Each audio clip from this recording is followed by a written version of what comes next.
O Fluminense ontem foi a campo contra o Atlético Mineiro em partida válida pela 30ª rodada do Campeonato Brasileiro. Acabou perdendo de 2-0. Não era muito de se esperar que a gente pudesse vencer um jogo tendo apenas 2 titulares em campo, que é o caso do Fábio e do volante André. Fábio no gol, André na sua posição de origem. Então teve um time muito mexido, muito alternativo. Eu até achei que no primeiro tempo o time teve uma atitude, uma postura muito positiva. Eu acho que surpreendeu positivamente muitos tricolores. Inclusive eu queria pedir sua opinião, se você puder deixar nos seus comentários o que você achou da atuação do Fluminense, principalmente no primeiro tempo, na partida de ontem. Como eu havia falado no vídeo pré-jogo também, não é para a gente poder usar como parâmetro, né, não só a atuação como o resultado de ontem, se comparado ao jogo mais importante dos últimos 15 anos, que nós vamos disputar no dia 4 de novembro, daqui a apenas 6 dias. É isso aí mesmo, galera tricolor, faltam apenas 6 dias. Então eu vou falar aqui sobre a análise do jogo de ontem, sobre outras informações que interessam diretamente o Fluminense, principalmente para a decisão da glória eterna no próximo sábado. Então fica ligado, não sai daí não, eu te convido para você assistir a vinheta, não sai daí que eu já volto.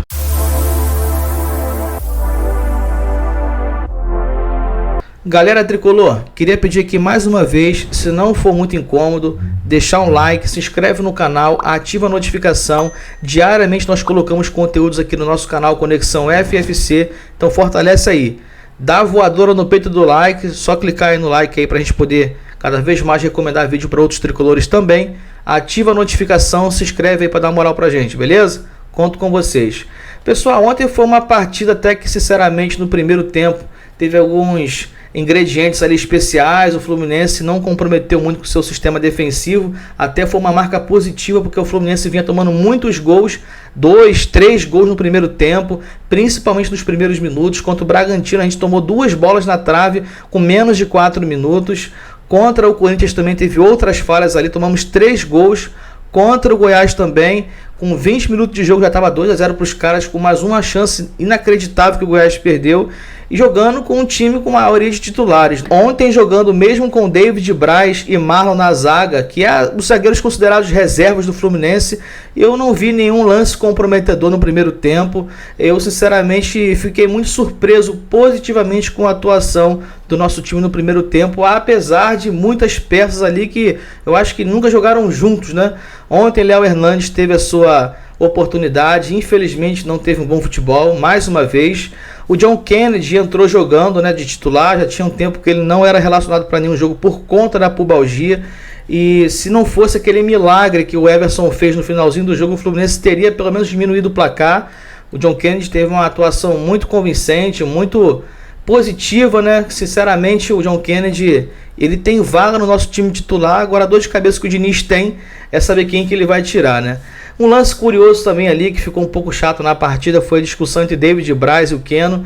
Tenho certeza absoluta que isso já foi superado, isso já aí deve ser águas passadas.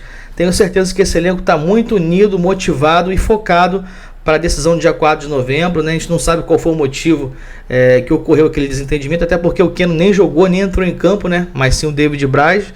Mas podem ter certeza de que toda a positividade que a gente emanar daqui para frente vai ser algo fundamental para que possamos conquistar a glória eterna no próximo sábado, dia 4 de novembro. Eu acredito e tenho certeza que você também.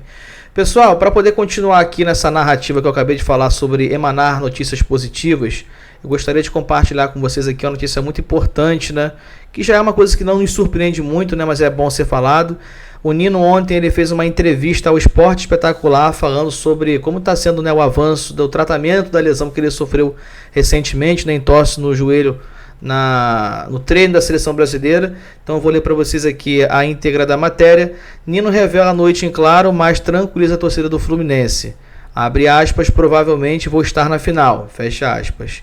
Em entrevista ao Esporte Espetacular, zagueiro explica a lesão sofrida quando estava com a seleção brasileira.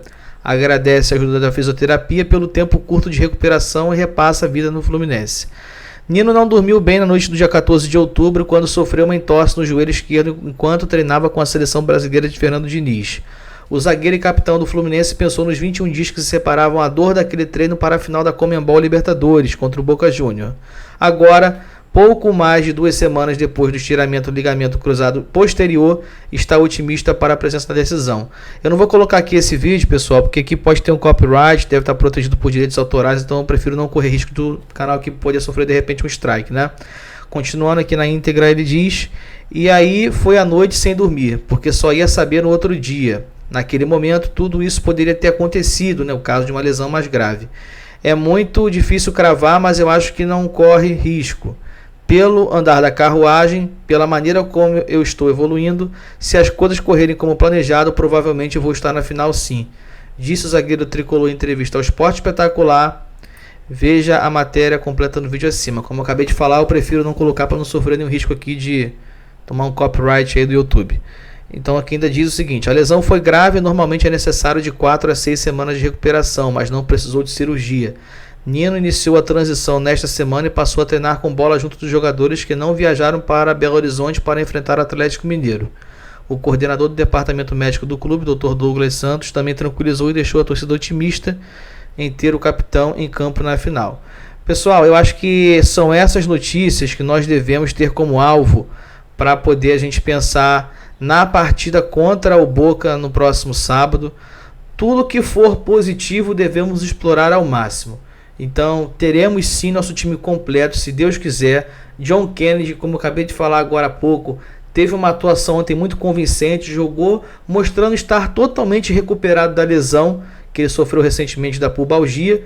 Então eu acredito muito que o Fluminense vai sim com o time 100% completo. Eu acho que existe uma dúvida ali no meio de campo, porque o Lima, se ele teve uma atuação brilhante contra o Corinthians no Maracanã, naquele jogo de 3-3 que ele meteu 2 golaços, já ontem contra o Atlético Mineiro ele teve uma atuação tenebrosa, foi uma das piores atuações do Lima com a camisa do Fluminense. Aí fica aquele ponto de interrogação, se o Diniz pode reconsiderar isso, se ele vai manter o Lima como titular. Na minha opinião, o Diniz vai colocar todo o time 100% reserva contra o Bahia na Fonte Nova. Não tem como focar nesse jogo, tendo no sábado que vem a decisão. Nem o Fábio, na minha opinião, deve nem viajar para a Bahia, porque nós não temos goleiro reserva. Você imagina se nós tivermos que depender um dia do Pedro Rangel para jogar um jogo dessa importância de sábado. Imagina a gente depender do Pedro Rangel ou do Vitor Eudes para jogar contra o Boca, caso o Fábio tenha algum tipo de repente desconforto muscular, alguma lesão, né? Bate na madeira, é sempre bom lembrar. Ontem parece que os deuses do futebol deu mais um sinal de que o Fluminense e a LDU realmente terão a possibilidade do acerto de contas, né, do ano de 2008 e 2019 ser em 2024. Estou falando isso porque o Fortaleza empatou com a LDU ontem, tanto no tempo normal quanto na prorrogação, mas nas cobranças de pênalti teve uma cobrança do Pedro Augusto que foi realmente uma coisa angustiante. Para nós que não somos torcedores do Fortaleza, mas torcemos ontem, já foi uma coisa assim, que eu tenho até dificuldade de encontrar um adjetivo para poder classificar, de considerar como que foi aquilo ali. Mas foi uma tensão fora do comum. O Pedro Augusto teve uma cobrança de pênalti que valeu o título da Copa Sul-Americana. O cara da LDU, que eu não lembro o nome agora, perdeu o pênalti. E na cobrança seguinte, era do Fortaleza, era só fazer o gol e levantar o caneco. E infelizmente o Pedro Augusto teve uma infelicidade de desperdiçar a cobrança. O Domingues, goleiro da LDU, que inclusive era goleiro reserva em 2009, quando a gente perdeu para eles o título da Sul-Americana no Maracanã. O Domingues fez uma defesa que valeu o título, né? Pode se classificar assim. O goleiro da LDU pegou o pênalti já nas 2 cobranças seguintes do Fortaleza e da LDU. Infelizmente, agora eu não lembro qual foi o jogador do Fortaleza que desperdiçou o pênalti. E na cobrança seguinte, eles fizeram um gol e, sinceramente, foi uma coisa assim, muito triste. Eu torci muito por Fortaleza.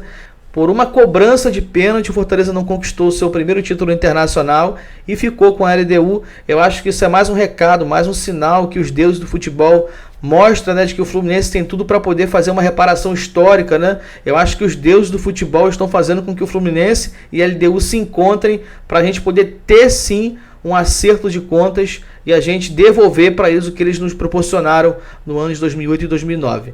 Galera, vou me despedindo aqui. Se puder, deixa o like, se inscreve no canal, ativa a notificação, comenta aqui no nosso vídeo qual é o placar que você acha que será no próximo sábado, dia 4/11, envolvendo Fluminense e Boca Júnior. Falando aqui agora a última notícia do vídeo, o Boca Júnior ontem enfrentou o Estudiantes pelo Campeonato Argentino na Bombonera, empatou sem gols, 0-0, e eu queria aqui que vocês conferissem no card, está aparecendo para vocês acima da tela, um vídeo que nós fizemos ali mostrando a extrema dificuldade do Boca vencer seus jogos. Ontem foi mais um jogo que o Boca jogou nos seus domínios e não conseguiu vencer, 0-0 contra o Estudiantes. Se você puder, confere no card aí, o vídeo está rico em conteúdos, muito legal, muito bacana. Fizemos um trabalho bem minucioso para mostrar a sequência dos últimos 15 jogos do Boca, que eles venceram apenas 2. Beleza, pessoal? Então, deixa o like, se inscreve no canal, ativa a notificação. Tamo junto, valeu, é nóis.